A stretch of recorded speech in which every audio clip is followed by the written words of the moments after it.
Hi Achievers. The brand gap அப்படின்ற book எழுதின Martin Neumeier பிராண்டை பத்தி என்ன சொல்றாருன்றதை பாக்குறதுக்கு முன்னாடி எதெல்லாம் பிராண்ட் இல்ல அப்படின்னு சொல்றாருன்றதை ஃபர்ஸ்ட் பார்க்கலாம். ஒரு பிராண்ட்னும் போது எல்லாருக்கும் மனசுல வர்றது லோகோ தான். பட் மார்ட்டின் நியூமர் என்ன சொல்றாருன்னா, லோகோன்றது ஒரு யூஸ்ஃபுல்லான டூல் தான், ஆனா அது ஒரு பிராண்ட் இல்ல, அது ஒரு சிம்பிள் மட்டும் தான் அப்படின்னு சொல்றாரு. லோகோ பிராண்ட் இல்ல அப்படின்னா ப்ராடக்ட் தான் பிராண்டா அப்படின்னு கேட்டீங்கன்னா அதுதான் இல்ல. புரியலையே.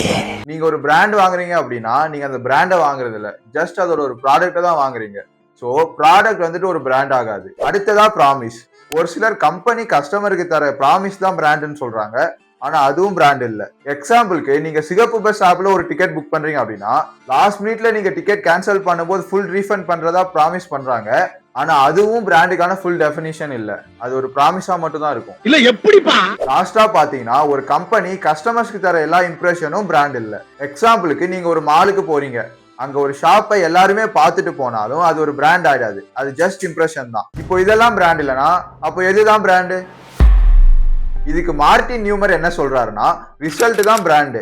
புரியல இல்ல? இப்ப சொல்றேன். அதாவது ஒரு கம்பெனி ஒரு கஸ்டமருக்கு ஒரு ப்ராடக்டோ சர்வீஸோ தராங்க, அந்த ப்ராடக்ட் ஆர் சர்வீஸோட கட் ஃபீலிங் தான் பிராண்டிங்னு சொல்றாரு. எக்ஸாம்பிளுக்கு ஐபோன்றது ஒரு நார்மல் மொபைல் தான், ஆனா மக்கள் மத்தியில அதுக்குன்னு தனியா ஒரு ஃபேன் பேஸ் இருக்கு.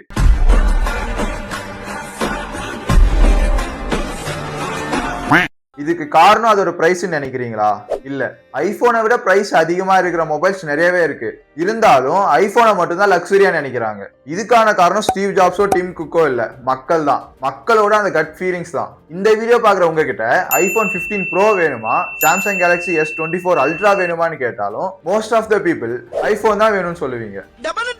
அடுத்து இவர் என்ன சொல்றாருன்னா, நீங்க கிரியேட் பண்றது வெறும் ஒரு பிராண்ட் இல்ல, மில்லியன்ஸ் ஆஃப் பிராண்ட்ஸ் சொல்றாரு. அது எப்படின்னா, நைக்கி அப்படின்றத எடுத்துக்கிட்டோம்னா ஒருத்தர் மனசுல அது வந்துட்டு ஸ்டைலா தெரியும், இன்னொருத்தர் கம்ஃபர்ட்டா தெரியும், இன்னொருத்தருக்கு அது லக்ஸுரியா தெரியும். இப்படி ஒவ்வொருத்தரும் ஒரு பிராண்டை ஒவ்வொரு விதமா உருவாக்குறாங்க. ஒரு கம்பெனிக்கு வெறும் ஒரு பிராண்ட் இல்லாம எத்தனை கஸ்டமர்ஸ் இருக்காங்களோ அத்தனை பிராண்ட் இருக்குன்னு சொல்லலாம். நீங்க நினைக்கிற மாதிரி இல்லாம பீப்புளோட மனசுல என்ன நினைக்கிறாங்களோ அதுதான் உண்மையான பிராண்ட் அப்படின்ட்டு மார்ட்டின் நியூமர் சொல்றாரு. லாஸ்டா மார்ட்டின் நியூமர் என்ன சொல்றாருன்னா, உங்களோட கம்பெனி ஒரு ப்ராடக்ட் பேஸ்டு கம்பெனியா இருந்தா அந்த ப்ராடக்ட் தர எக்ஸ்பீரியன்ஸ் தான் பிராண்டை அஃபெக்ட் பண்ணும். அதே மாதிரி உங்களது சர்வீஸ் பேஸ்டு கம்பெனினா உங்க எம்ப்ளாயி கஸ்டமர்கிட்ட எப்படி நடந்துக்கிறாருன்றத பொறுத்து தான் உங்க பிராண்ட் அஃபெக்ட் ஆகும். இது நல்ல விதமாவும் இருக்கலாம், கெட்ட விதமாவும் இருக்கலாம் அப்படின்னு சொல்லி முடிக்கிறாரு.